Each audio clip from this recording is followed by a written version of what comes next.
Good morning student. आज हम history में आपको आगे पढ़ाने जा रहे हैं क्लास 8 का हिस्ट्री का lesson first. Increase of contact. Contact में इंक्रीज होना पड़ना। Imperialism to led to increase the contact between the different countries of the world. Imperialism जो था आपका वो क्या था, धीमे धीमे वो कॉन्टैक्ट कर रहा था, बढ़ा रहा था, विभिन्न देशों के बीच में दुनिया को जोड़ रहा था। The different countries of the world came closer. विभिन्न देश दुनिया में एक दूसरे से क्लोज़र होने लगे, मतलब जोड़ने लगे। नेशनल अवेकिंग, राष्ट्रीय जागरूकता, मतलब आपको बताया मैंने कि जो विभिन्न देश हैं वो एक दूसरे के करीब आने लगे, जोड़ने लगे। नेशनल अवेकिंग, राष्ट्रीय जागरूकता। The people of the colonies and consider after exploded by the imperialist power politically and economically. उपनिवेशों के लोग राजनैतिक और आर्थिक रूप से साम्राज्यवादी शक्तियों द्वारा शोषण के बाद सचेत थे। वेस्टर्न एजुकेशन, पश्चिमी सभ्यता। Imperial power introduce western education for their own selfish motive to help the local administration. Imperial शक्तियों ने अपने स्वयं के स्वार्थ के लिए पश्चिमी शिक्षा की शुरुआत की ताकि स्थानीय प्रशासन की मदद करने के लिए प्रेरित किया जा सके। However, they made democratic idea of equality, liberty and fraternity familiar to the people, organization themselves into movement against their colonial master. अब इसमें आगे आपको बताया गया है, उन्होंने लोकतांत्रिक आदर्शों को समानता, स्वतंत्रता, बंधुत्व से परिचय कराया और लोगों को अपने उपनिवेशों के खिलाफ आंदोलन में संगठित किया और उपनिवेशिक स्वामी को पढ़ा। Rise of socialist thought the Russian revolution. आपका है कि सोशलिस्ट का उदय होना और समाजवादी लोग का उदय होना और रशियन रेवोल्यूशन, रशिया की क्रांति। The industrial revolution group the society into two in the age the capitalist and the wage earner. वहाँ की जो सोसाइटी थी, समाज जो था, वो किस चीज़ों में बटा हुआ था? दो चीज़ों में बटा हुआ था, मजदूरी करने वाले और पूंजीपति में। The capitalist control the production and the profit gain. जो पूंजीपति थे वो उत्पादन और लाभ प्राप्त करने का नियंत्रण का काम करते थे। The wage earner work in the factories. जो मजदूर थे, मजदूरी करने वाले मजदूर कारखानों में काम करते थे। They were not able to share any profit. वे किसी भी लाभ का साझा करने में सक्षम नहीं थे। अब जो मजदूरी करेंगे उन्हें कोई भी प्रॉफिट नहीं मिलने वाली थी। Since the main aim of the capitalist was to make the more profit with the help of the worker, the life of the worker in the society was miserable. चूँकि पूंजीपतियों का उद्देश्य मजदूरों की मदद से अधिक लाभ कमाना था कि मजदूर की हेल्प से हम लोग अधिक पैसे कमाएंगे, और इसलिए इस समाज में मजदूरों का जीवन एकदम बेकार था। क्या था? अब जब पूंजीपति लाभ कमाने मजदूरों को कोई प्रॉफिट नहीं देंगे तो मजदूरों का लाइफ कैसा होगा? एकदम बेकार था। Lots of philosopher gave fresh idea to improve their condition. जो बहुत सारे फिलोसफर हैं उन्होंने आइडिया दिया कि दार्शनिक जो हैं उन्होंने आइडिया दिया कि अपनी स्थिति सुधारने के नए विचार ये लाएं। The ideas of Karl Marx and the Friedrich Engel had tremendous impact on the people. जो कार्ल मार्क्स और फ्रेडरिक के विचार थे उसने बहुत अधिक लोगों की जहन पे प्रभाव डाले। जो आपके कार्ल मार्क्स और फ्रेडरिक एंगल थे उन्होंने इसकी बहुत बड़ी आलोचना की। The criticise the capitalist society in the is famous book Das Kapital publish in the middle of 19th century. जो बुक थी इनकी, फ्रेडरिक एंगल की, उसने लोगों पे ज़बरदस्त प्रभाव डाला और उन्होंने अपनी बुक में, उनकी फेमस बुक थी दास कैपिटल, उसमें पूंजीवादी समाज की बहुत अधिक आलोचना की गई थी 19th सेंचुरी में।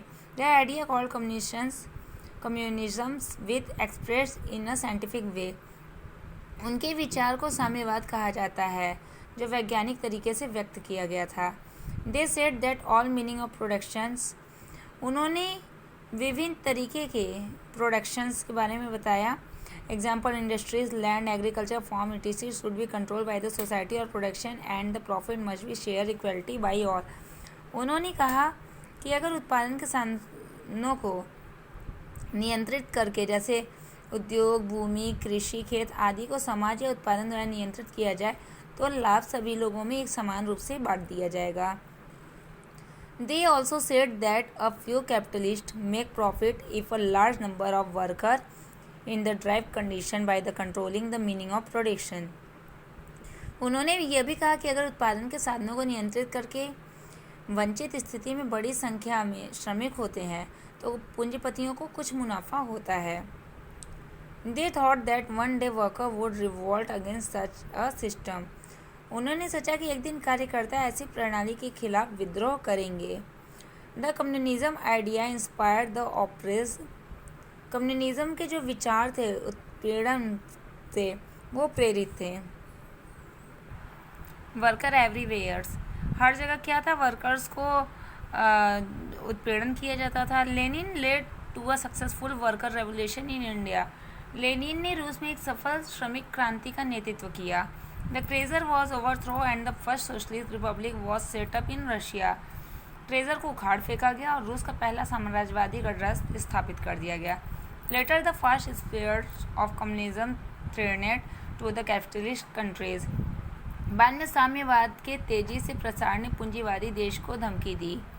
After the Second World War, hostilities between capitalist and communist countries continued, the result in Cold War. दूसरे विश्व युद्ध के बाद पूंजीवादी और साम्यवादी देशों के बीच शत्रुता जारी रही और इसके परिणाम स्वरूप कोल्ड वॉर हुआ। United Nation Organisation was set up on 24 October 1945। संयुक्त राष्ट्र संगठन की स्थापना 24 अक्टूबर 1945 को हुई थी। The main aim of an organisation was to maintain peace and security in the world. इस संगठन का मुख्य उद्देश्य दुनिया में शांति और सुरक्षा बनाए रखना था। India and many other countries are now actively working for world peace through the UN. Bharat और कई अन्य देश अब संयुक्त राष्ट्र के माध्यम से विश्व शांति के लिए सक्रिय रूप से काम कर रहे हैं। Effect of the industrial revolution, औद्योगिक क्रांति के प्रभाव। The industrial revolution brought the drastic change of the world history. The important effect of the revolution are. औद्योगिक क्रांति ने विश्व इतिहास में कठोर बदलाव लाए। इस क्रांति के महत्वपूर्ण प्रभाव हैं। It bought the factory system instead the home industries. It encourage new industries that were use to manufacture good on a large scale. इसने गृह उद्योग के बजाय कारखाने प्रणाली को लाया गया जो बड़े पैमाने पर माल के निर्माण करने में उपयोगी थे। मतलब जो गृह उद्योग थे, होम इंडस्ट्रीज, उसके लिए बड़े इंडस्ट्रीज लगा दिए गए। The factory system stabilise and new relation between the employers and worker. The employer paid wages to their worker. कारखाने प्रणाली में श्रमिकों और एम्प्लॉयर्स और श्रमिकों को स्थापित किया गया और जो श्रमिक थे उन्हें उसका भुगतान किया जाता था। The livelihood of many skill craftsman were ruined with the invention of machine. Machine के आविष्कार से कई कुशल कारीगर की आजीविका बर्बाद हो गई। अब जो कारीगर थे, जो हाथ से काम करते थे, उनकी क्या है, आजीविका बर्बाद हो गई। Child labour was promoted. बाल श्रम को बढ़ावा दिया गया। There was almost no industry safety accidents were very common. कोई भी इंडस्ट्रीज, उद्योग सुरक्षित नहीं थे, दुर्घटना बहुत आम चीज़ थी। Economic, the worker organise trade union to protect their rights for the capitalist. मजदूरों ने पूंजीवादी से अपने अधिकार की रक्षा के लिए ट्रेड यूनियन की आयोजना की। Economic imperialism was the result of the industrial revolution. आर्थिक साम्यवाद औद्योगिक क्रांति का परिणाम था। The division of home industries created the problem of unemployment in the villages. The worker came to the town in the search of work in the factories. The devastation of home industries created the problem of unemployment in the villages. गृह उद्योग की तबाही ने गांव में बेरोजगारी की समस्या पैदा कर दी। कारखानों में काम की तलाश में मजदूर कस्बे में आते थे। Due to this the population of the town increased rapidly. The employer did not care properly to workers' health. They became patient of diseases like cough, consumptions and deformities. इसके कारण कस्बों की आबादी तेजी से बढ़ी। नियोक्ताओं ने कार्यकर्ता के स्वास्थ्य की उचित देखभाल नहीं की। वे खांसी, खपत और विकृति जैसे रोगों के मरीज बन गए।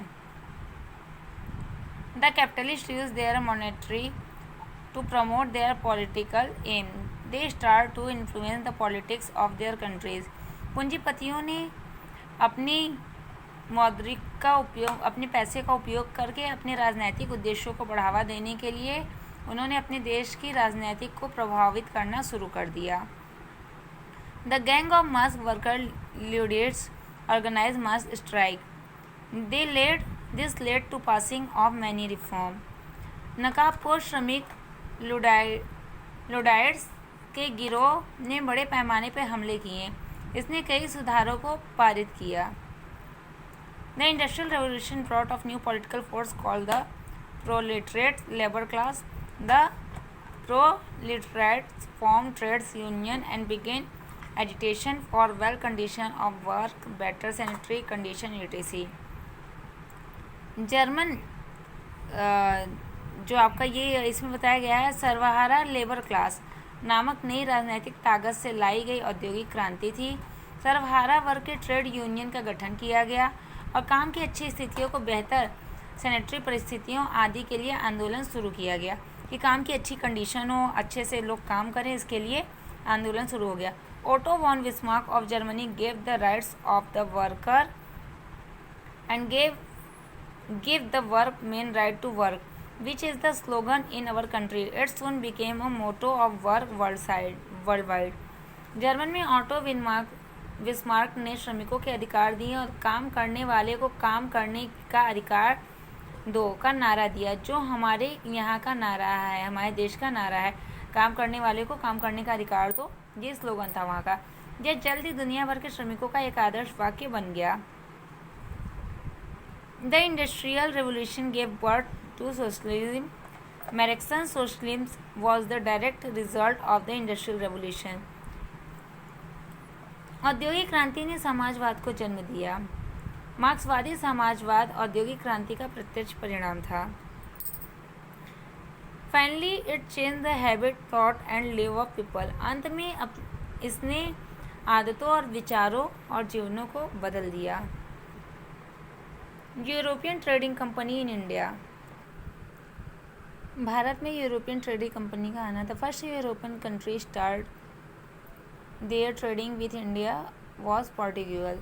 भारत में यूरोपीय कारोबार कंपनी पहले यूरोपीय देशों ने भारत के साथ अपना व्यापार शुरू किया। Later Holland, England, France and Denmark joined the race of trade with India. बाद में हॉलैंड, इंग्लैंड, फ्रांस और डेनमार्क ने भारत के साथ व्यापार की दौड़ में शामिल हो गए। The trading company of Europe brought goods at cheaper rate from India and sold them in European market at very high price. Europe का जो की व्यापारिक कंपनियां जो थी भारत से सस्ती दरों पे सामान खरीदती थी और उन्हें यूरोप के बाज़ारों पे अधिक दामों पे बेचती थी। Salt for gunpowder and indigo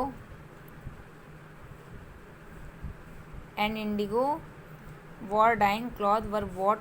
Cotton textile prepared of Indian handloom were very popular in European high societies.